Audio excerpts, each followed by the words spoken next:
এই নোংরা নিকৃষ্ট রাজনীতি করার জন্য আপনারা আমাকে বলছেন ইখওয়াতুন। ইখওয়াতুন মানে কি? শত্রু। জান্নাত আগে না বঙ্গভবন আগে? আহলে হতে চাইলে সব দল ছাড়েন। সারা দেশ চলছে এক পথে।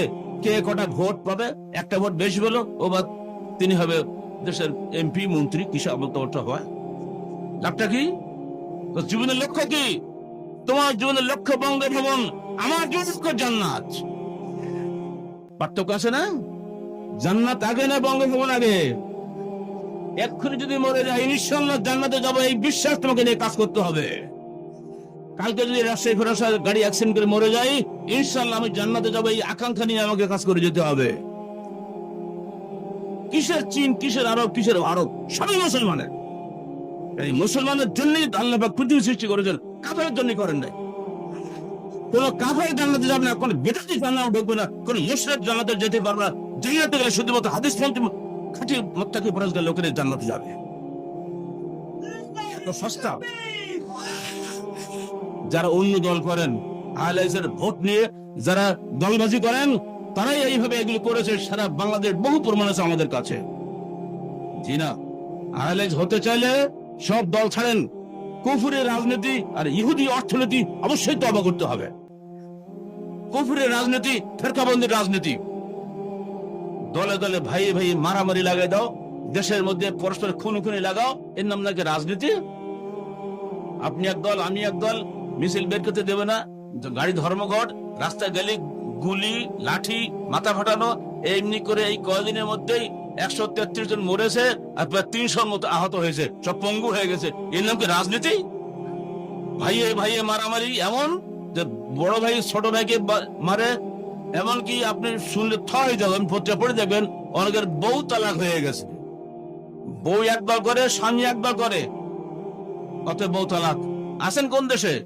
এই নোংরা নিকৃষ্ট রাজনীতি করার জন্য আপনারা আমাকে বলছেন? মুসলমান ভাই ভাই, আল্লাহ কি বলছে? কুল্লু মুসলিমিন, বলেন। আরে মূর্খ নাকি সব? কুল্লু মুসলিম তারপরে কি? ইখওয়াতুন। ইখওয়াতুন মানে কি? শত্রু। প্রত্যেক মুসলমান ভাই ভাই হবে। এই ভাই ভাইকে ধ্বংস করে এই তন্ত্র মন্ত্র। ভাই ভাই কেউ থাকে না। যারা দুনিয়াবী স্বার্থ দেখে তারা দিনও হারায়, দুনিয়াও হারায়। দিনের কাজ করবেন দিনের স্বার্থে, দুনিয়ার স্বার্থে নয়। ঠিক দুনিয়ার জন্য দুনিয়া করবেন, সে দুনিয়া ভাবেন, আখেরাত পাবেন না। আর আখেরাতের জন্য দুনিয়া করবেন, দুনিয়া আখেরাত দুটোই হারাবেন। আর দুনিয়ার জন্য আখেরাত করবেন, দুনিয়াও শেষ, আখেরাতও শেষ। মূল কথা হচ্ছে ওয়াতাসামু বিহাবলিল্লাহ, তোমরা আল্লাহর রজ্জুকে ধারণ করো। রজ্জুটা কি? কোরআন হাদিসের ব্যাখ্যা হচ্ছে রজ্জু হচ্ছে কোরআন এবং হাদিস। রজ্জু কোনো ফেকার বই নয়। আর বলতে হবে রজ্জু আপনাদের তৈরি করা কোনো সংবিধান নয়। রজ্জু আল্লাহর পাঠানো ওহীর বিধান, কোরআন এবং হাদিস। মুসলমানকে, শুধু মানব জাতিকে বলা হয়েছে রজ্জু ধরার জন্য। আমরা সেই হুকুমটাই মেনে চলার চেষ্টা করছি। আমাকে রিমান্ডে নিয়ে জিজ্ঞেস করা হচ্ছে, আপনি দেশের সংবিধান মানেন না? বলে হ্যাঁ, কেন মানবো না? মেনেই তো চলি। এই যে আপনি বলেছেন তবলিগ ইস্তেমার ভাষণে, আমার ভাষণটা নিয়ে আমাকে দেখাচ্ছে। আমরা কোরআন হাদিসের বিরুদ্ধে, এমন কি সংবিধান হলেও কথা দেখে ওরে বাপরে, বিরাট পয়েন্ট একটা পেয়ে গেছে, ফাঁসি তো দিতে হবে। কি দিয়ে দেবে? কোন পয়েন্টটা খুঁজে পেতে হবে তো। আমি তখন বললাম ঠিক আছে, ধন্যবাদ আপনাদের, আপনার সবাই মুসলমান কি না তাই বলেন, তাহলে আমরা মুসলমান। আমি অবশ্যই সংবিধান মানি, এমন সংবিধান মানি যে 1400 বছরে একটা সংশোধনী আসে নাই। আর আপনার সংশোধনী মাত্র এই কয়দিনের মধ্যে 14 বার সংশোধন হয়ে গেছে। তাহলে কোনটা মানবো তাই আপনারা বলে দেন, সেটা করবো। তো আর কি বলবেন? আর উত্তর দিতে পারে? পক্ষপাতিত্ব করো না। তোমার বাপ হোক, সন্তান হোক, যাই হোক, কোন বিচারে পক্ষপাতিত্ব করো না। এই আয়াতটা বসানোর জন্য আমরাই প্রথম দাবি করি 2016 সালে। আর তারিখের সম্পাদকে পড়ে দেখবেন, সেখানে বলেছিলাম যে আমেরিকার হার্ভার্ড ইউনিভার্সিটির ল ফ্যাকাল্টির লাইব্রেরির সামনে এই আয়াতটা তারা স্টিলের পাত দিয়ে লিখে রেখেছে, তাদের ইংরেজি ভাষা অনুবাদ করে। বাংলার জমিনে 18 কোটি মুসলমানের হাইকোর্টের সামনে গ্রিক দেবী থেমিসের মূর্তি কেন থাকবে? ন্যায় বিচারের প্রতীক গ্রিক দেবী থেমিস, সেটা মূর্তি বানিয়ে রেখেছে হাইকোর্টের সামনে।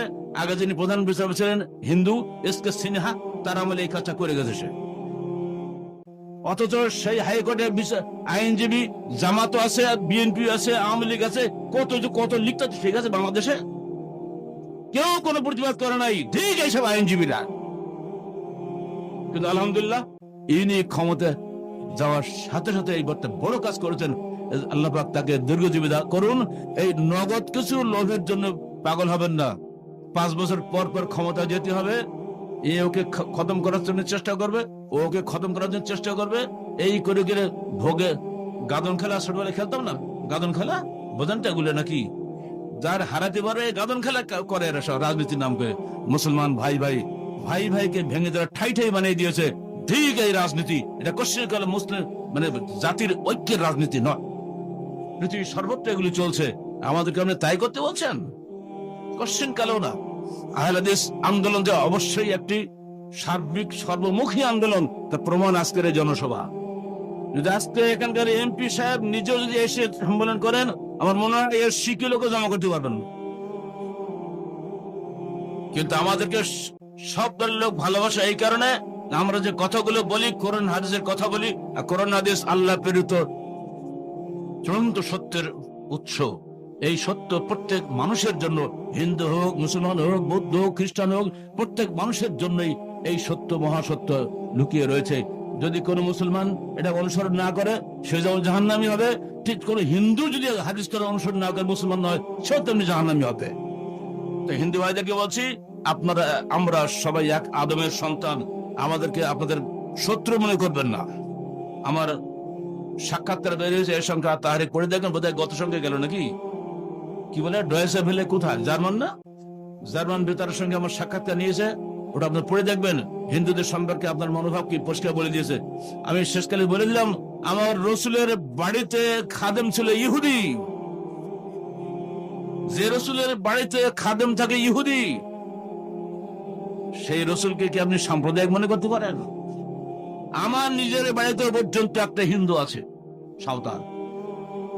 মানুষ হিসেবে সবাই এক আদমের সন্তান। আমি সেটা দাওয়াত দেওয়ার মালিক, যদি সে দাওয়াত কবুল করে ইনশাআল্লাহ সেও জান্নাতি হবে, আমি আর সে সমান।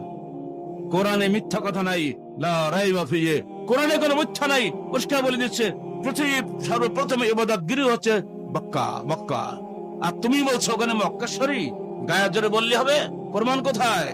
এমনি করে করে দিন দিন মুসলমানদের বিরুদ্ধে সর্বত্র যেভাবে উত্তেজনা সৃষ্টি করা হচ্ছে, আমাদের সরকারও কোনো কথা বলে না, আলেমরাও কোনো কথা বলে না, আর দলেরা তো দলগুলো থাকে গেলে ভোটের তালে, বলবে কখন?